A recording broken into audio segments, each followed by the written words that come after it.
Good evening, everyone. We'll give a little time for people to start coming in, and then we will get started. Peter, you and I get to sit awkwardly while we wait.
All right, 2 more minutes and we will start.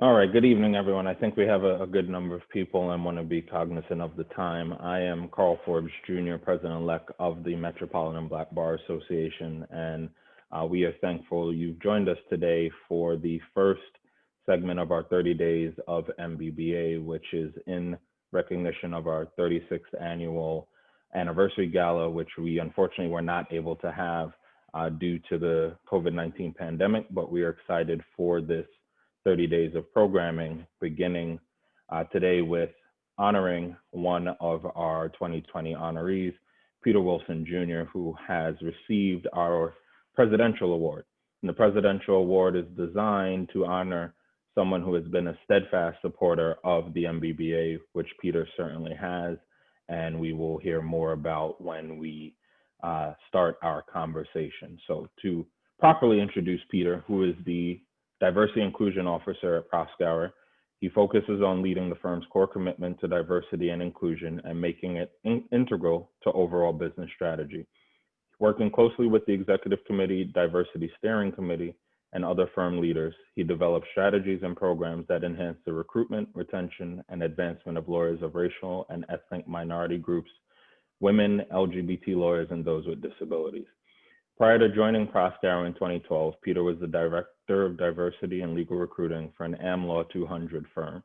He additionally chaired that firm's hiring committees and oversaw all non-partner lawyers' hiring.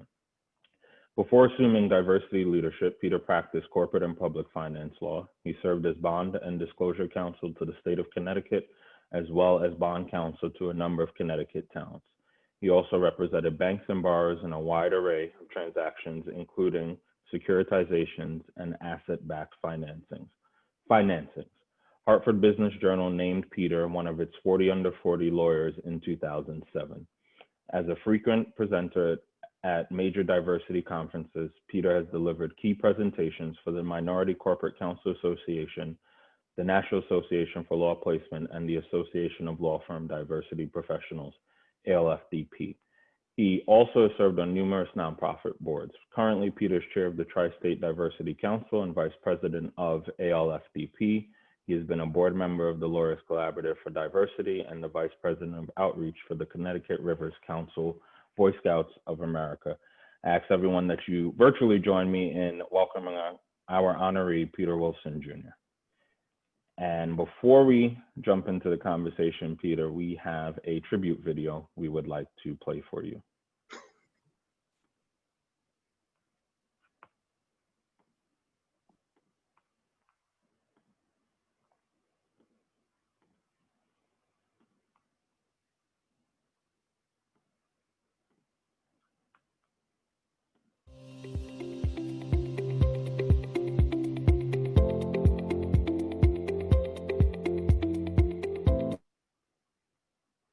I met Peter when I interviewed him for the job that he currently holds. Actually, he's been promoted, but essentially for the job that he currently holds. That was about probably 7 or 8 years ago. I first met Peter in early 2012 when I was a young associate at Prokauser Rose LLP. Peter joined Prokauser as its diversity and inclusion officer. I met Peter Wilson many years ago at a diversity conference in Chicago. He was speaking, and I thought he was an amazing brother doing amazing things. Peter has a unique, extraordinary ability to understand and explain the different lenses that people look at themselves and their experience in the world. And his ability to translate that is the essential, translate that to people who might not necessarily come at the world the same way, is a fundamental building block to having a more inclusive institution and ultimately society. Dynamic. Peter has a way of connecting with people that I don't often see in many. He truly cares about not only the associates that he works with, but people as a whole. They can learn that you can be the best and be multidimensional. Peter was a fantastic lawyer. He turned his talents to diversity space in the legal profession, and he operates at the highest of levels. And I would just say, Peter is an example of how you can follow what you're passionate about. You can contribute to a community of individuals and invest in their success, and their success can be your success. I must say it's Biggie Smalls for me, because Peter can be smooth, he can be impactful, and he can be a force to be reckoned with. And I think Biggie Smalls had all of those characteristics when he hit the scene, and Peter has the same. Peter, congratulations on being awarded the 2020 Mbba Presidential Award. You've richly deserved. Peter, my friend, congratulations on receiving the MBBA's 2020 Presidential Award. Peter, congratulations on being awarded the Metropolitan Black Bar Association's Presidential Award. Well deserved.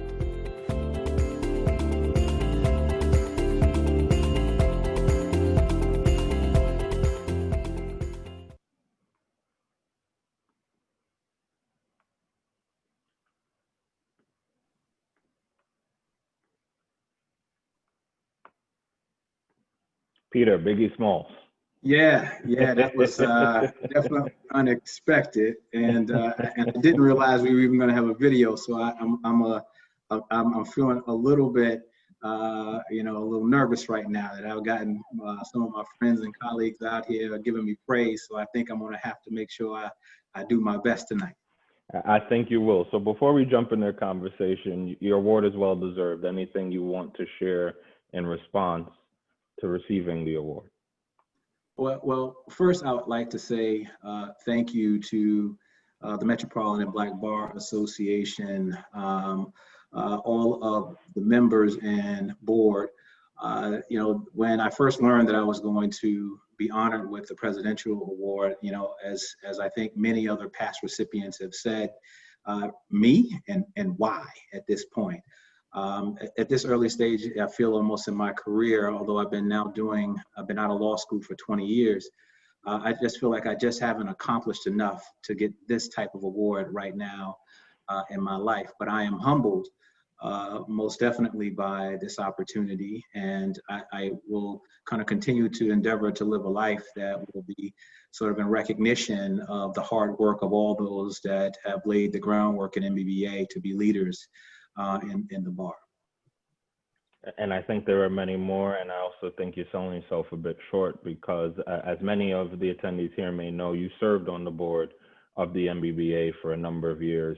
You and Proskauer have been steadfast supporters, and personally, you've been a big impact and influence in my life as well as in my roles with the Mbba, even to this day. So for that, I'm also grateful. So. Yes. So there's pressure here, Carl. So we're gonna have to get it going. There's no pressure. So let's talk. We saw in your bio that prior to your diversity leadership, you practiced corporate and public finance law. Talk to us a bit about your legal career that spanned the last 20 years. Sure. So when I graduated law school, I made a decision, right, that I wanted to stay, because I went to law school in Connecticut, to stay and practice in Connecticut. Part of it, at least the decision for me, was based on the fact that I'm a New Yorker and I wanted to have some level of distance between just my traditional New York life and have the ability to be able to go back and forth as necessary. I'm probably going to talk a lot during this conversation about my mom and dad, because they were so critical and influential in my life.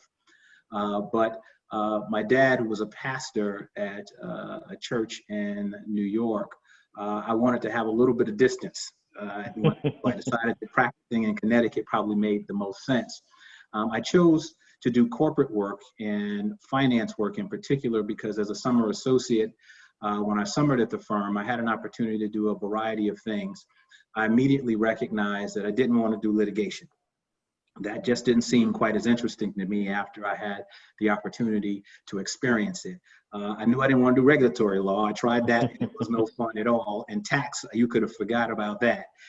Ironically, when I decided to do finance work and ended up doing public finance work at the time, this shows you how much you don't know when you are sort of sometimes choosing your practice area.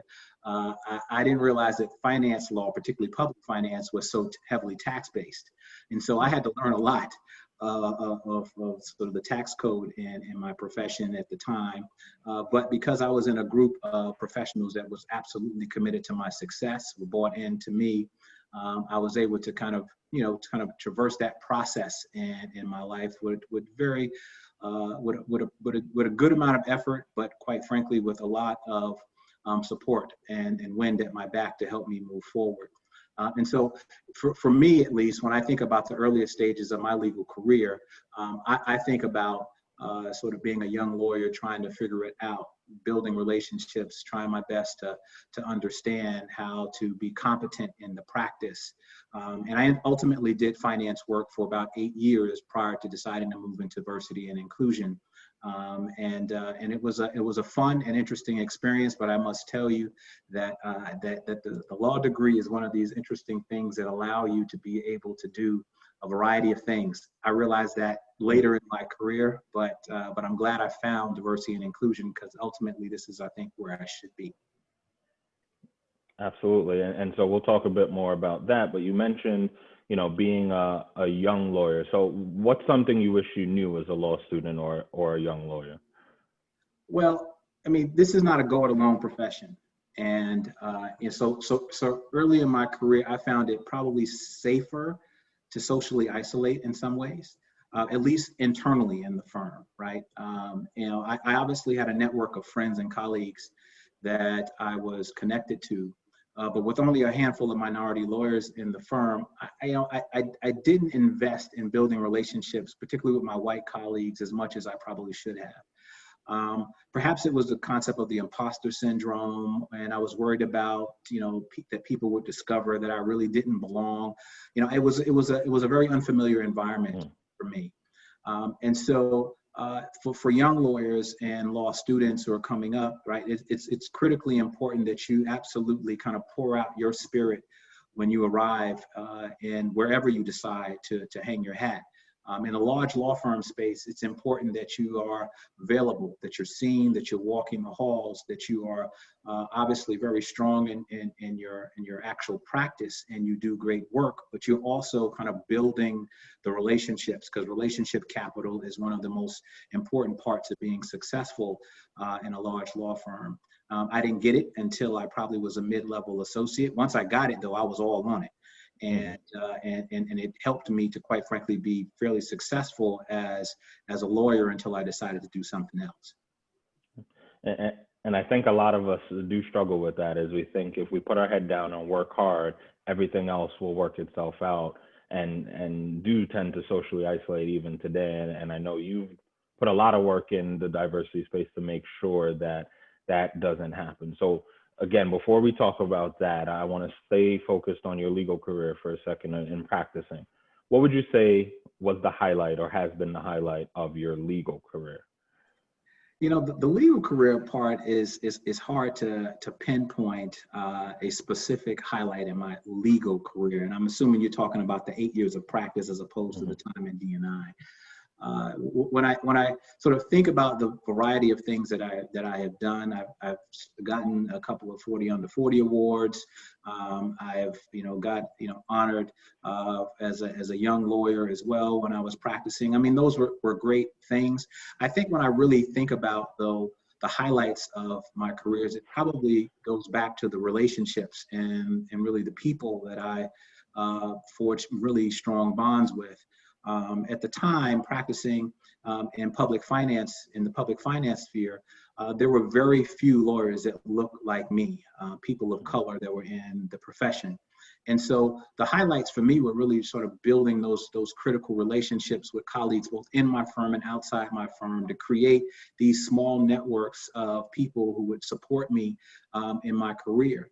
And so to me, I can't pinpoint probably necessarily one major thing, but it was the relationships, it was the people, it was the contacts that were made. And quite frankly, those are things that made going to work every day much more sort of palpable when you're trying to find your way early in my career. So I do credit all of my colleagues and friends. There are far too many of them to name right now that were critical in my development.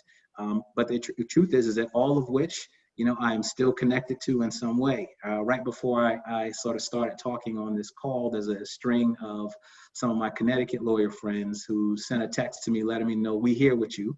And I want you to know that I heard you, Connecticut friends that are here on this call. I do appreciate all of you and all of the relationships that I've been able to connect with throughout my career. Wonderful. So let's shift to talk more about diversity. And in doing that, what influenced your shift after 8 years of practice to diversity, equity, and inclusion? So, this is where I'm going to start talking a little bit about my dad. So my father, would always say things to me as I was growing up. As I mentioned, he was a pastor of my church. He was, probably one of the biggest influences I had in my life. And we lost him a few years ago. And so I find myself in constant reflection of the lessons that he taught and the things that I learned from him. And so one of the things that he used to always say to me, and friends of mine will know exactly what I'm about to say, is that he always used to say, Peter, whom much is given, much is required. One day I was sort of looking around at my career at my firm, and I started to really think, what am I doing at this point? Do I love what I'm doing right now? And what could I, quite frankly, be better at? And I went through a whole process of thinking about going in-house. And because I had at that time 7-8 years of experience, and so I was probably primed to be able to move into a very good in-house position. I thought about totally going on the business side and deciding that may be the route, because at that point, you become a consummate business professional, and it's easy for lawyers at that point to transition even to the business side of the house. But ultimately, when I started thinking about the thing that bugged me the most, when I say whom much is given, much is required, it became really important for me to figure out, how do I help to create more space and opportunity for people like me? Folks who are in the legal profession that are underrepresented, that do not have as much of an opportunity to have a seat at the table. What could I do to be more influential in that space? At the time in my firm, I was a member of the diversity committee, and I was kind of one of our lead recruiters, particularly for diverse lawyers at the firm. And so I started to figure out, how do I leverage the thing that I'm most passionate about, and quite frankly, use it to my benefit to create a career path for myself. Ultimately, I decided that there was an opportunity to do a diversity and inclusion job at my firm. At the time, it was actually to just do diversity and inclusion work. And I talked to my firm chair, and it seemed like the firm was very interested in the possibility of me moving into the role. When they talked to me about it, though, I sort of gave the pitch that if I was to move into the role of head of diversity, I needed to be in charge of hiring, because that would allow me the best opportunity to make sure that I could help to control the talent pool and be most effective in bringing in diverse talent. After some conversations, they agreed on the money and all those things, and I started my first job in diversity and inclusion. But as I go back to this theme of whom much is given, much is required, I knew it was my responsibility as someone who had been very blessed in my life and had the privilege of being brought up by great parents and having opportunities to go to good schools and be able to kind of make my way in a career. I knew that I had a responsibility to try to make sure that there was other opportunities for everyone else. And so I tried to live at least, this second half of my career, right, making space, making way, creating opportunities as best as I can for other people. At times, I don't know if I'm being successful at it, to be honest with you. Diversity fatigue will set in sometimes, Carl, in a major way. Mm-hmm. But I do know that the relationships that I have been able to create with associates and partners and people in the diversity and inclusion space, even our clients today, have stayed strong. And it gives me some comfort that what I'm doing, right, makes a difference. Even though sometimes it is happening at a snail's pace, which is why many diversity professionals get burnt out, because we work hard to try to make it right and to try to affect change, and hopefully it happens tomorrow. But ultimately, it takes years and years and years to see it to come to fruition. So it's interesting, and you have been making headway, Peter. I can say that personally. For those who don't know, I'm a Prokauser alum. And so I worked with Peter on diversity matters and saw the work you put in firsthand in terms of trying to bring about change. And so I know there's a long way to go, and I understand the diversity fatigue you're speaking about, but I at least encourage you, because I have seen from having summered at Prokauser way back now, I guess in 2009 it was, and then seeing you come in 2012 after I had started there in 2011. And even now, not, being an alum at this point, but still reflecting and watching what you've done, you're making significant progress and headway there. One thing I'm interested in, you brought up, I can only imagine what the conversations went like at your prior firm in terms of getting hiring power. And you alluded to that there were significant conversations. I don't know if you could shed a little more on the approach you used in terms of convincing the partnership or the executive committee to give you essentially full power or decision-making over not only diversity, but who's gonna work at the firm. Yeah, it was interesting because, I took a shot, right? I took my shot, and I didn't know how it was gonna land at that point, whether I was gonna make it, but I went for the 3 and I was hopeful. And what ended up happening, essentially, I just pitched. I said, listen, if this is really going to be successful, right? And I went big. I said, I need to chair hiring. Now, normally you have sort of a legal recruiting officer or someone in that space. I actually chair, which means I was the hiring effective partner for all hiring in the firm. We went through a lot of conversations about what that would look like and why that was going to be important. But ultimately, I felt we needed to have one voice around recruiting across the entire structure. And we needed to be able to make sure that diversity was going to be a priority in that process. And so the conversations actually went pretty well. And part of it was because at that point I was a known commodity in my firm.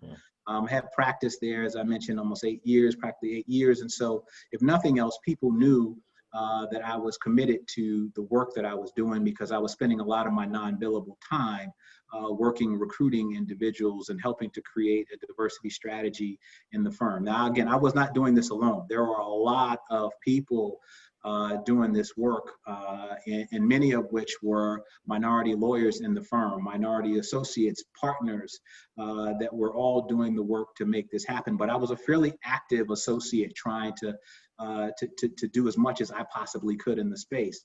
So when I asked for the position, I think that it sort of threw them for a second. But when they thought about it and understood the importance of trying to be impactful from a recruiting perspective, the executive committee agreed, and I kind of moved into that role. I didn't fully understand at the time what I was asking for, because trying to run both diversity and recruiting strategy in the firm is a lot of work.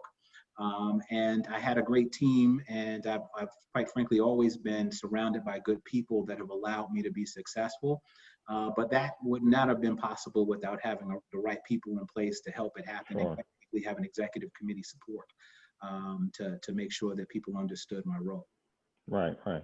So you talked about that conversation going smoothly, and you touched a bit on my next question, but what challenges did you experience during the transition from practicing to diversity leadership? And what support did you get? You also touched on that in terms of your Connecticut brothers and, colleagues, but talk a bit more about that for us. From the challenges perspective, right, I'm first going to give a challenge not necessarily directly related to the work itself. My first challenge, right, when I decided I was going to transition into diversity and inclusion was, how do I explain this to my mother and father, right? That I was leaving the traditional practice, of practice of law and moving into the diversity and inclusion space. I distinctly recall my father keep continuing to ask me the question. So are you practicing? Are you a lawyer? And I had to say, nah, Dad, that's not exactly what I'm going to be doing. I am definitely still connected to legal principles, and the work that we do is certainly going to at times be grounded in the law. But ultimately, what I'm trying to do, as I told him, is follow the calling that I think that God has put on my life to be able to be more responsible and helpful and create more inclusive environments and more equitable spaces for people of color to be able to be successful. That was my driving, that was the thing that was driving me at the time. So that was my hardest part, really. I'm going to be very honest with you, is trying to have that conversation. Also growing up in a storefront church, right? Shout out to Mount Zion Christian Baptist, where I grew up. I fully recognize, right, being in a small church where the parishioners and the congregation poured a lot of energy into us, right, and as young people. And when we all started going to college, there was a lot of pride around the things that we were doing and accomplishing. And so now trying to go back to my church and say, hey, I'm no longer practicing. Yeah, I went to law school, but I'm doing something different. All of these things were like additional pressures that I was sort of dealing with when I had to decide to sort of come out with this new job that I had. Once I got past that and sort of the original stress around all of those conversations, then it became what's different about the work itself and what are the challenges with the work. I didn't fully understand, as I mentioned before, the sort of the totality of the experience when you have to be responsible for recruiting in all talent into the firm. The recruiting piece was much more difficult than I imagined, because at the time I was chairing hiring committees, which means I had to be able to go in a room of pretty much so mostly partners, right, and convince them of ways to go, right? And at times, what was critically important was that we were able to sort of bridge the gap, have the meaningful conversations that would allow us to get to the right decisions. But at times, you almost have to steer the ship, right, to make the decisions that you think are the best across the board, because ultimately I knew where we were with numbers at any given time across the firm.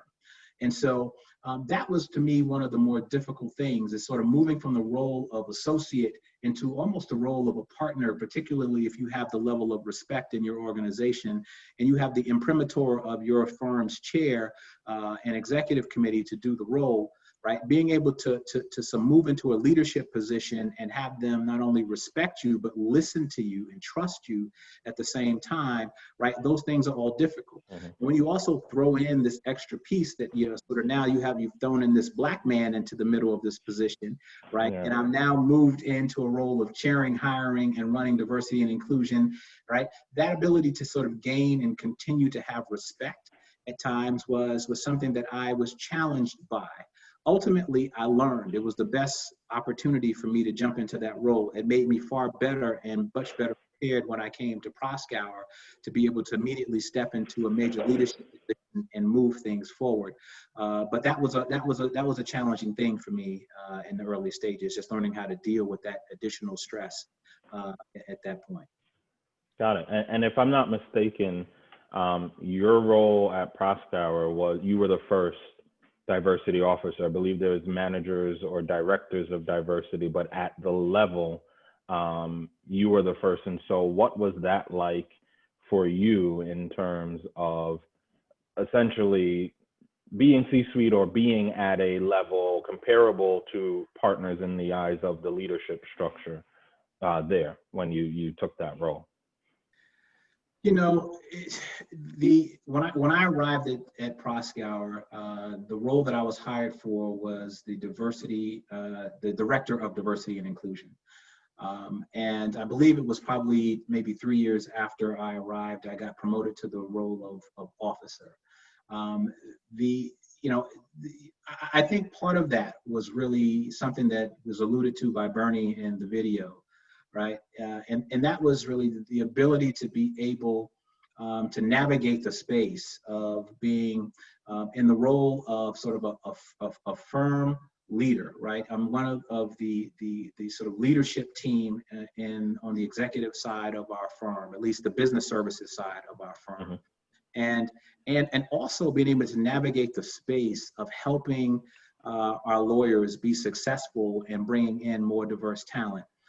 You have to be able to gain the trust of almost all professionals in the firm, and you don't have the luxury of just sort of taking the position that you're hired by the firm and that your role is about just making sure the firm is always in the best position, because ultimately the associates and everyone else that trust you need to feel like you have their best interests at heart as well.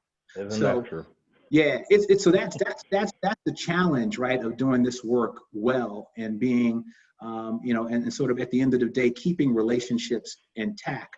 But if you're true to yourself, right, and I oftentimes sort of pray that God allows me to have the level of clarity to be able to do the work well. Right, to be faithful to the service of helping the firm be successful, but also make sure that I'm also fixated on making sure that diverse lawyers, people who have been marginalized in the profession and in society, have a chance to be successful, and that you, right, ultimately know that I was also there to support and make sure that you got to where you wanted to be.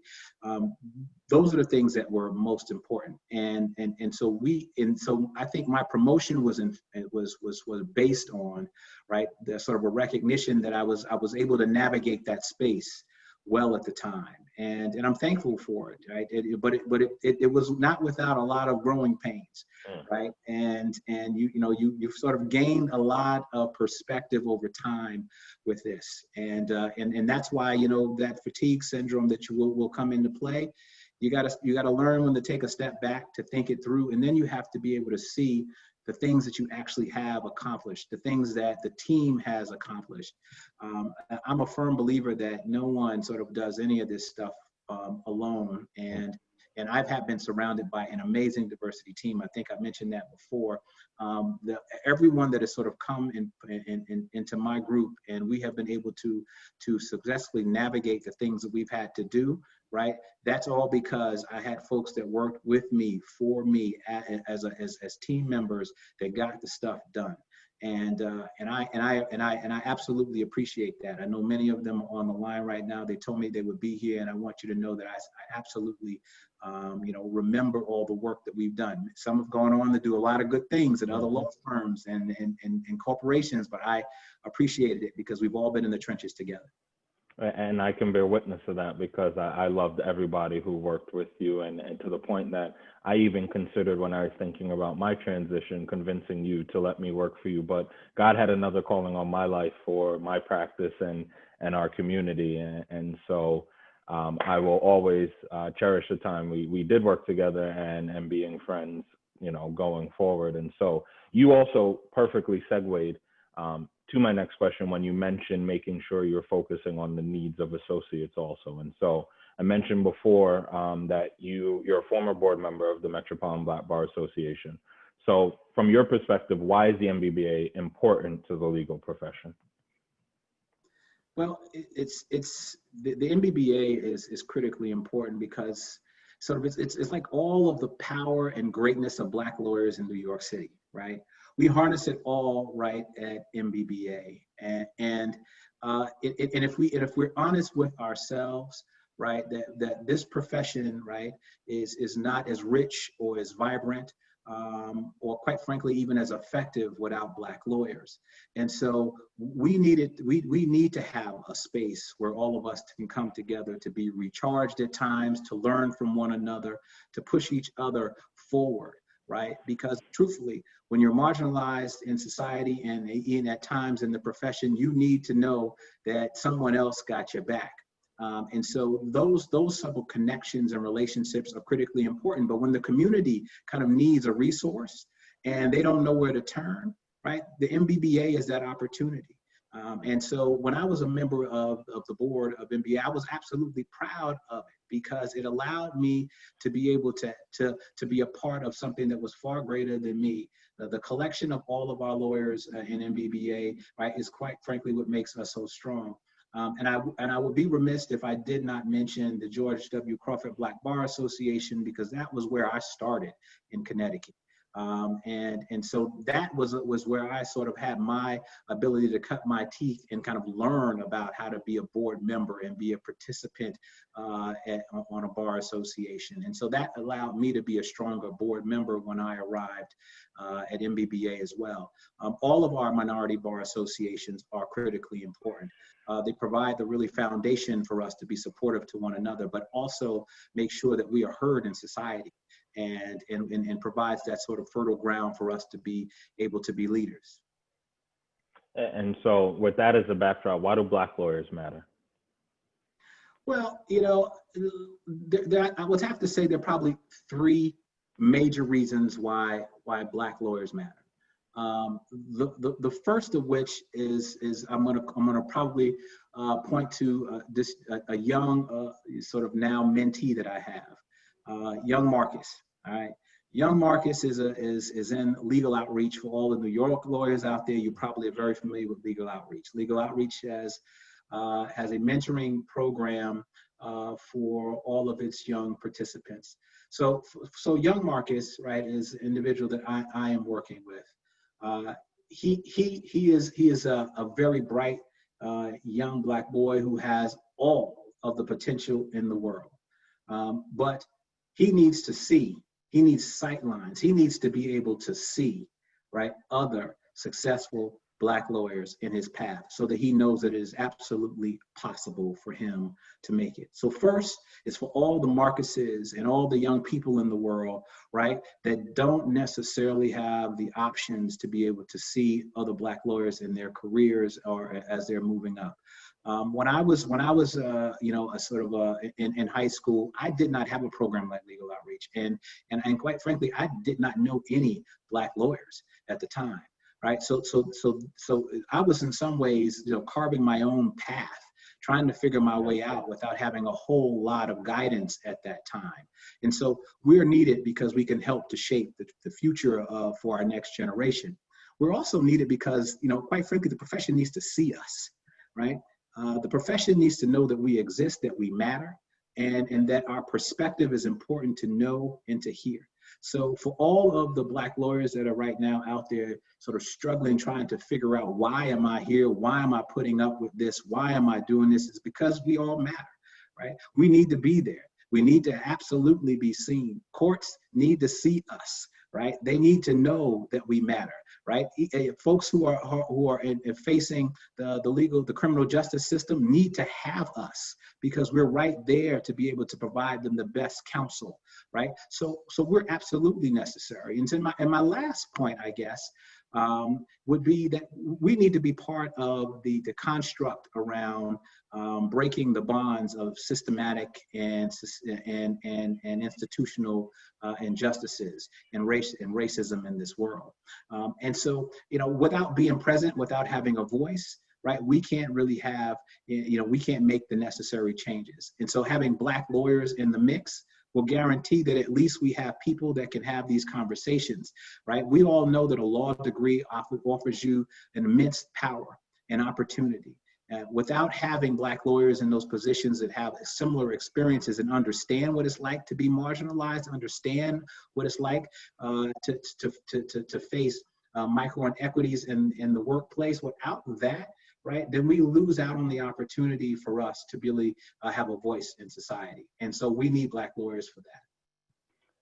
And so with that, I'll use this as an opportunity to encourage any attendees who aren't MBBA members to join us today, because the work that we do can only be accomplished by the collective and the numbers, the support that we get from the membership. Not only do we do it for you, but we're empowered by you to provide the representation and ability to really say Black lawyers matter, because numbers matter as a result. And so, little pitch there, while we shift to a few fun questions in this conversation. So, if you weren't or hadn't been an attorney and working as a diversity leader, what would you be?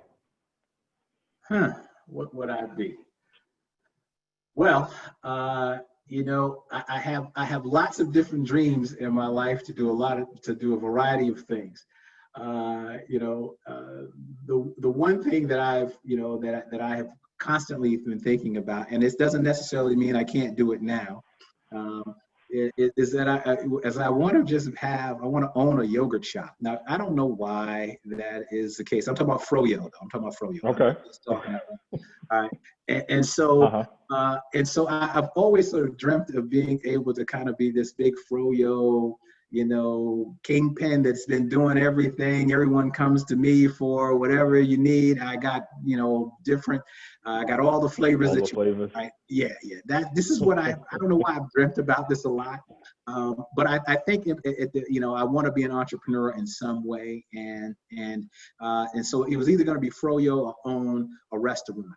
I have a couple of colleagues right now that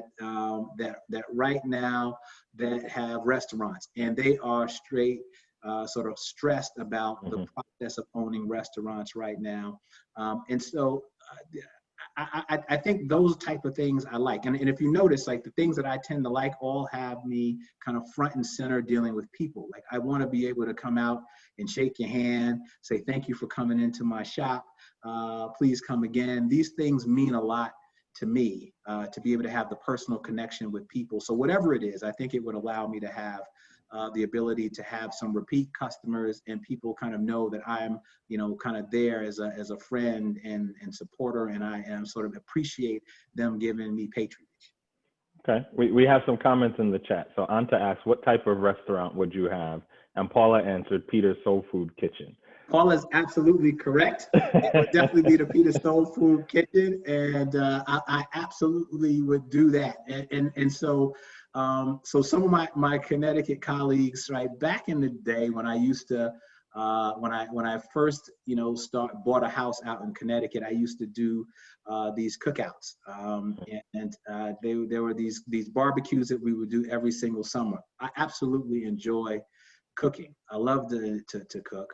And so me and one of my good friends, Ron Lyles, giving you a shout out, I know you out there, we used to prepare these elaborate menus, right? And we would go through this process of thinking about, what kind of ribs we were going to make, what kind of sides we were going to have. And we would literally go through this process of planning this whole thing out. And so it would definitely be something on the soul food side, or at least some kind of barbecue.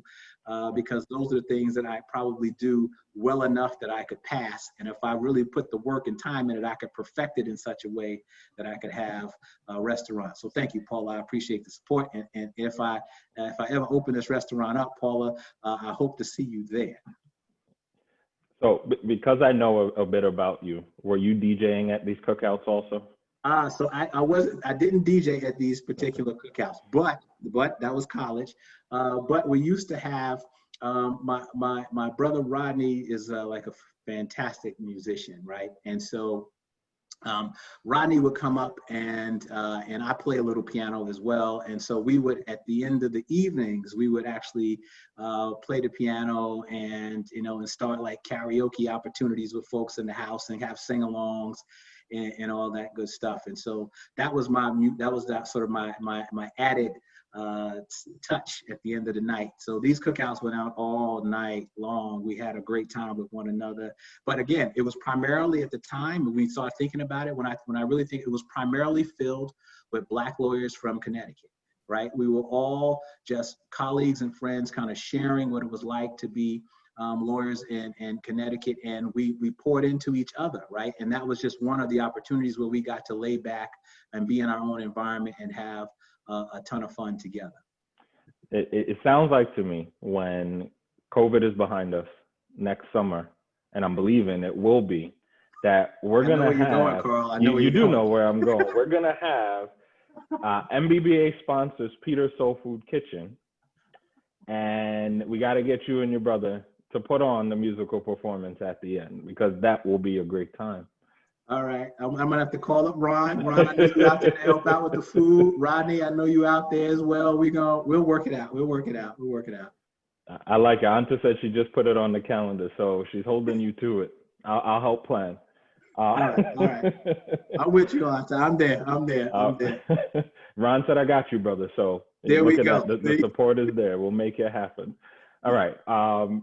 Name one person who's inspired you throughout your career. And I know you mentioned your father, early on, and so, but someone throughout your career who's inspired you. If I'm not going to mention my dad, right, as an individual, then I would probably say that it's sort of individual that kind of inspires me.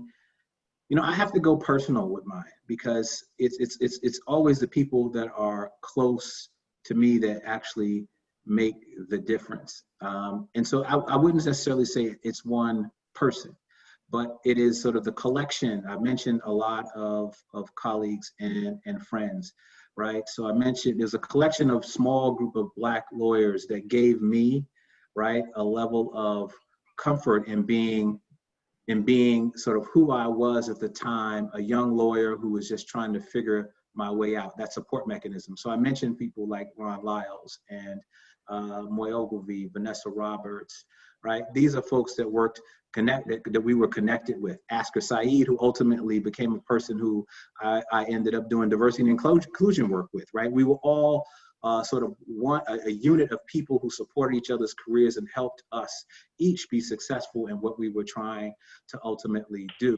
And then I'll be remiss if I didn't mention my wife, Michael Boyd, who, if it wasn't for the George Crawford Black Bar Association, I may have never met her, right? And so all of these people were, right, absolutely critically and important to the success that I have had, any that I've had.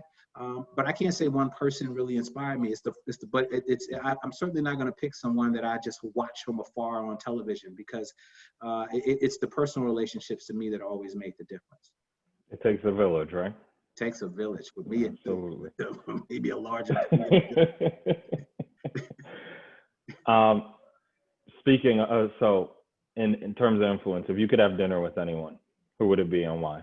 So this one would be someone who is not from the community, is not from the village. All right. Well, I'm going to still push up against this one, man, because I have to be real with this question, right?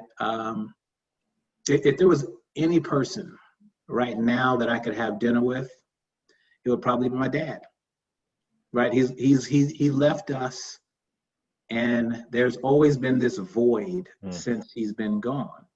And when I think about the person who absolutely made the sort of influence my life in a way that put me on a path, right? My parents were there, and I'm still, you know, I see my mom pretty much so every day. But he's missed.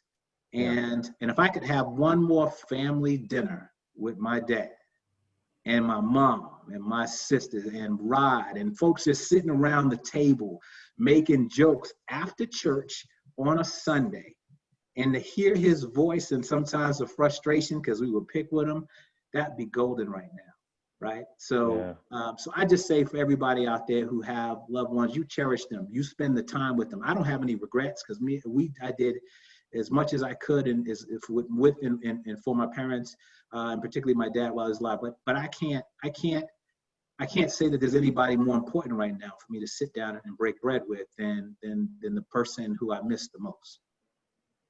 Okay. And speaking of him, you may have answered my next question when you said he told you or always reminded you to whom much is given, much is required. What would you say is the best piece of advice you received in your career? So I would probably give this one to, as I think about it, probably Wharton Bellamy, right? So Wharton and I, we cut it up a lot around sort of the performance and success pathways and being an indispensable lawyer and associate. And we talk a lot about this as it relates to minority and Black lawyers. And so we were chopping it up one day talking about the process of how Black lawyers in particular tend to isolate themselves in offices, similar to what I was talking about before. And we sort of were playing with a lot of phrases, and at the time, what came out was this idea that you can't be a minority and mysterious, right? And so I have come to the conclusion that that is something that I tell associates all the time. You can't be a minority in mysterious and large law firms in particular, right? You have got to be present. You've got to be seen. You have got to be willing to be part of the conversation because you will be forgotten about otherwise. And so that's my best piece of advice, right? There's no time for to be mysterious, to be in your offices and closing doors and acting like doing great work because it comes and is on your plate and doing strong and doing your assignments well is enough, right? You have got to be a part of the fabric of the organization in order for you to be successful and have longevity in your career.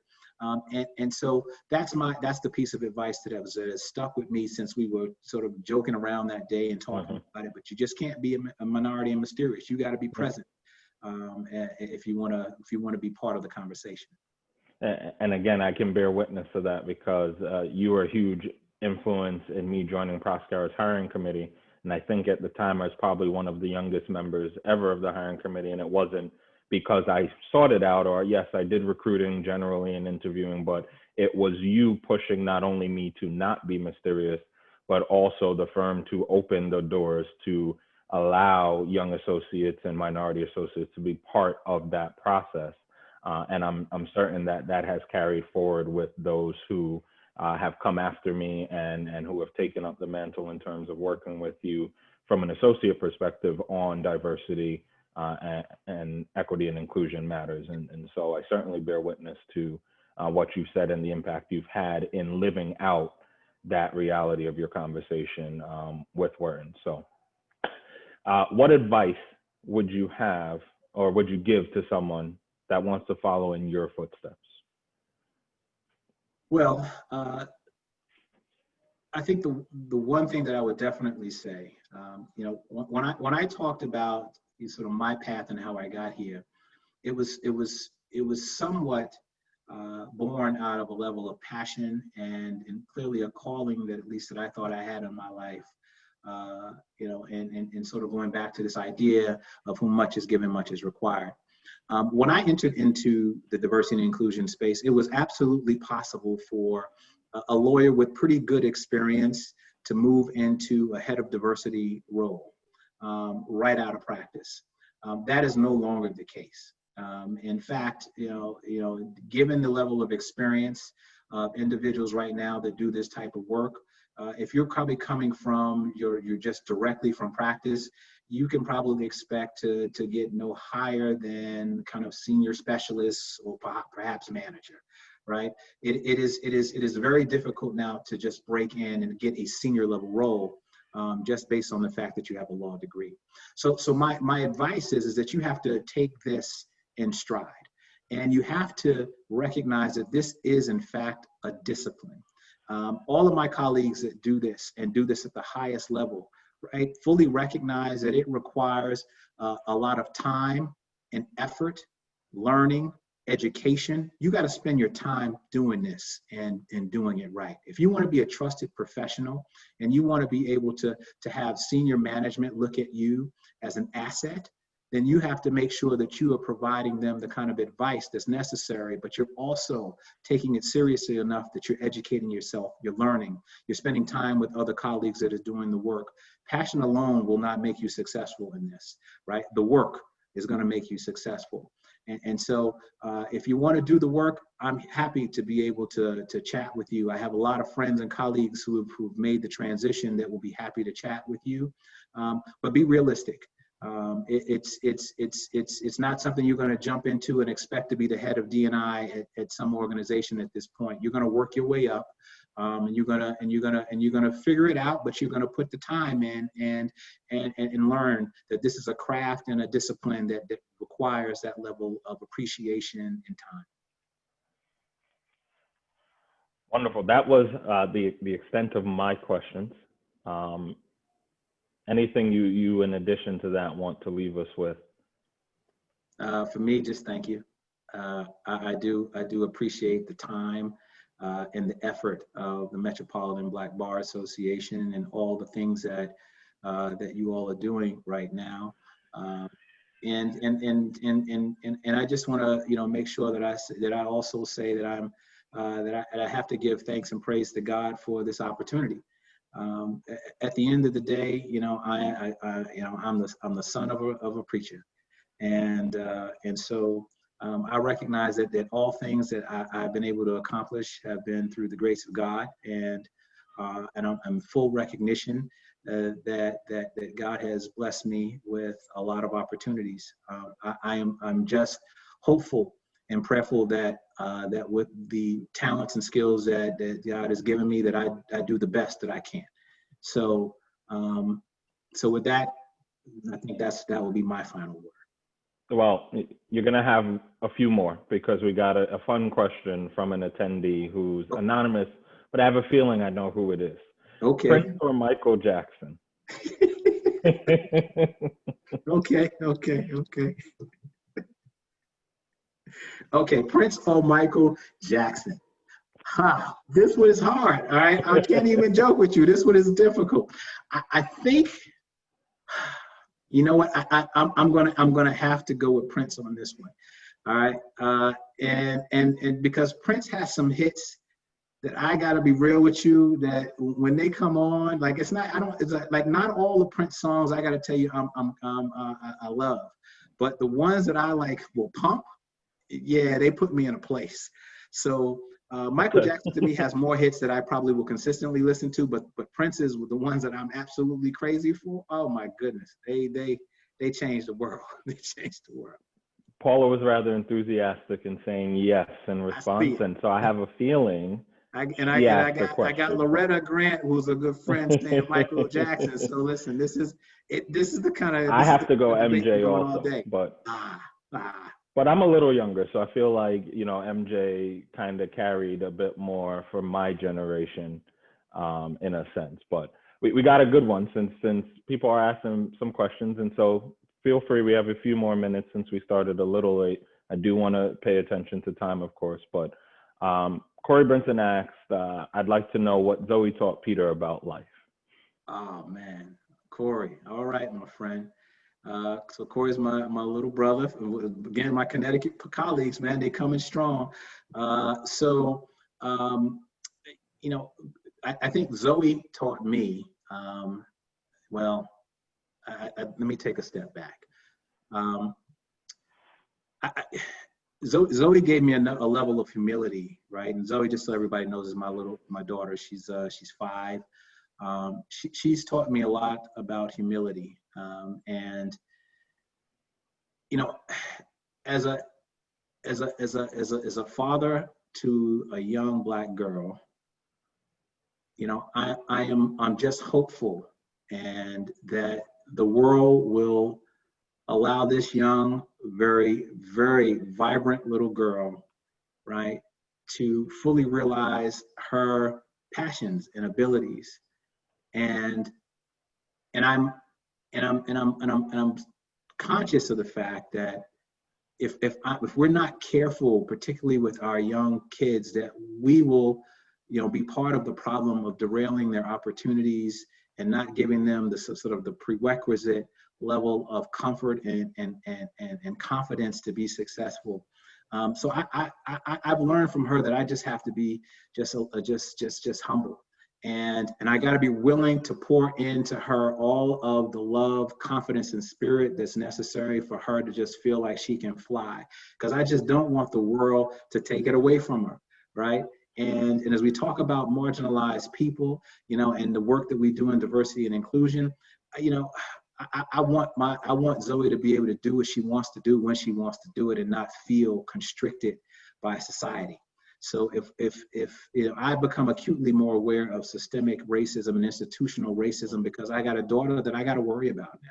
I have to be concerned about whether the world allows her to be as prosperous as I know that she can and will probably be when I see her every day. That joy, that smile, it lights up the world for me. The whole room is magic when she's around. But I have to be fearful that the world won't see it, and won't necessarily let her shine in the way that I know that she's capable of. So that's part of the reason why I'm doing the work now. And I'm working harder now because I know that I have to do it to make sure that she has a chance. Absolutely. And I think those are wonderful words for us to end on. So again, Peter, my friend, and I don't use that term lightly, I truly do consider you a friend. We, you know, started out in a professional relationship, but you certainly have had a personal and professional impact on me. We don't get to talk as much as I'd like, both because we're both busy with work, Mbba, and other things. But this award is well-deserved. Congratulations again for being the Mbba's 2020 Presidential Award recipient. And thank you to everyone for joining us today for what has been an amazing conversation. Thank you. And Carl, I forgot to say congratulations to you, President-elect. Look at you, man. I mean, awesome. Thank you. God is good. Thank you. It just means the work, I get to work harder. I get to serve, which I love to do. So thank you, and thank you to everyone for trusting me with this role, and for Anta being an amazing president and empowering me likewise to help her and help the association. Thank you. Have a good evening, everyone, and a good weekend. All right. All righty.